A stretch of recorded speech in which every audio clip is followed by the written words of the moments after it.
En küçük bu. En küçük bu. En küçük bu. En küçük sen misin?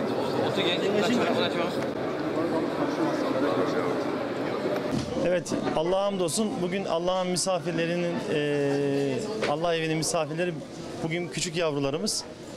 Arzumuz şu, ailece artık camilerimizi şenlendirmek, özellikle sabah namazını şenlendirmek istiyoruz. Bu noktada genç müsiyat kardeşlerimiz bize bu sabah namazına destek oldular. Hem sabah namazına gelen kardeşlerimize kahvaltı hem de onlara oyuncak verecekler.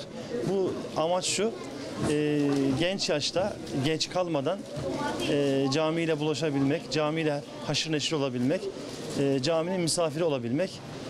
Bundan dolayı da öncelikle bu sabah gelen kardeşlerime ve buna vesile olan kardeşlerime çok teşekkür ederim. Hepinizden Allah razı olsun diyorum.